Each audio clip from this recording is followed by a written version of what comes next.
नमस्कार, आप देख रहे हैं क्रांतिकारी खबर। मैं रूपकिशोर राजपूत। आइए ले चलते हैं उत्तर प्रदेश के जनपद अलीगढ़ में घंटाघर में राष्ट्रव्यापी तीसरा चरण चल रहा है इस आंदोलन का। देखते रहिए क्रांतिकारी खबर पर। भारत मुक्ति मोर्चा बहुजन क्रांति मोर्चा के तत्वाधान में राष्ट्रव्यापी चरणबद्ध आंदोलन का ये तीसरा चरण चल रहा है और इस तीसरे चरण के आंदोलन में का भारी मात्रा में यहाँ महिलाएं मौजूद हैं, यहाँ मूल निवासी बच्चे भी मौजूद हैं और काफ़ी युवा बुजुर्ग यहाँ सभी साथी लोग मौजूद हैं। इस बहुजन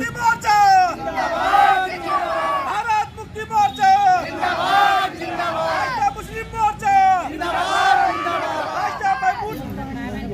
साथियों, भारत मुक्ति मोर्चा बहुजन क्रांति मोर्चा का ये चरणबद्ध आंदोलन का तीसरा चरण है और इस चरणबद्ध आंदोलन में हमारे बीच में ये साथी हैं और इनसे जानते हैं ये आंदोलन क्यों किया जा रहा है। तो सर, क्या नाम है आपका? मेरा नाम मोहम्मद हामिद है। मैं पूर्व पार्षद हूँ और राष्ट्रीय मुस्लिम मोर्चा का प्रदेश का महासचिव हूँ। तो सर, ये क्यों किया जा रहा है आपका ये आंदोलन, रैली प्रदर्शन का? आप जानते ही हैं कि जो मौजूदा सरकार चल रही है, लेकिन इसको चलाने वाला नागपुर से चलाने वाला आरएसएस है। तो आप ये जानते हैं कि इस मुल्क के अंदर रहने वाले SC ST OBC और माइनॉरिटी यानी मुस्लिम, सिख, ईसाई, बौद्ध, Lingayat, schedule caste, schedule tribe और OBC के लोगों का जो आर्टिकल 19 में हक अधिकार दिए गए हैं कि वो अपना धार्मिक, अपने मदरसों को, अपने संस्थानों को वो पूरी तरह से जो चला सकें और अपने मज़हब के ऊपर चल सकें, उसी के सिलसिले में ये लगातार आप ये देखते हैं कि RSS के ज़रिए ये सरकार उनके हक अधिकारों को छीनने की कोशिश कर रही है। उसी के सिलसिले में बहुजन मुक्ति मोर्चा, बहुजन क्रांति मोर्चा के राष्ट्रीय अध्यक्ष जनाब वामन रवि कुमार दिवाकर, भारत मुक्ति मोर्चा जिलाध्यक्ष।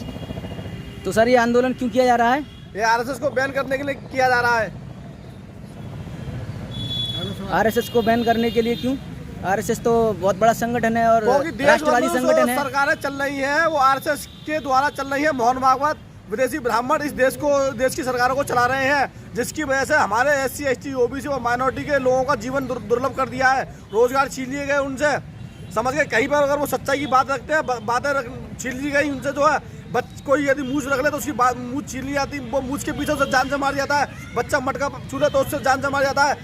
बिल्किस बानो, जिसको 11 ब्राह्मणों ने बलात्कार किया, दुराचार किया, वो जेल में सड़ रहे थे, उनको बाइज्जत रिहा करके और उनका फूलों की माला से स्वागत किया इसके विरोध में। जी आइए साथियों, यहाँ और भी साथी हैं, उनसे भी जानते हैं कि ये धरना प्रदर्शन RSS के विरोध में क्यों किया जा रहा है और ये चरणबद्ध आंदोलन किस परिप्रेक्ष्य में और RSS के विरोध में क्यों किया जा रहा है। जबकि RSS को तो राष्ट्रव्यापी और संगठन है और ये देशभक्ति और राष्ट्रभक्ति का बिगुल बजाकर देश में सभी लोगों को हिंदुत्व और उसकी विचारधारा से जोड़ने का काम कर रहा है। तो RSS का इस तरह से विरोध क्यों किया जा रहा है आपके द्वारा? RSS ब्राह्मणों का संगठन है और ब्राह्मण विदेशी है, यूरेशिया का रहने वाला है। यहाँ पर उसने ऐसी व्यवस्था निर्माण की भारत में, पहले हमारे लोगों को वर्ण व्यवस्था में नीच बनाया, फिर जाति व्यवस्था में नीच बनाया। अब जब प्रजातंत्र देश में स्थापित 1950 में स्थापित हुआ, संविधान लागू हुआ, तो संविधान को ख़त्म करने के लिए RSS संगठन का संचालक मोहन भागवत हमारे आर्टिकल 19 का वायोलेंस कर रहा है, यानी ख़त्म कर रहा है। जगह जगह उसके RSS के गुंडों को छोड़ रखा है, जो हमारे आर्टिकल 19 के तहत संविधान के अनुसार अपनी बात कहते हैं, तो उनका विरोध करती है, सरकार विरोध करती है।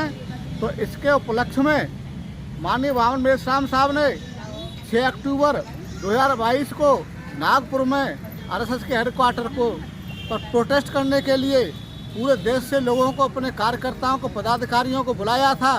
तो वहाँ पुलिस का सहारा लेकर उस कार्यक्रम को भी विफल करने का प्रयास किया, लेकिन वामन मेश्राम साहब की शक्ति को देख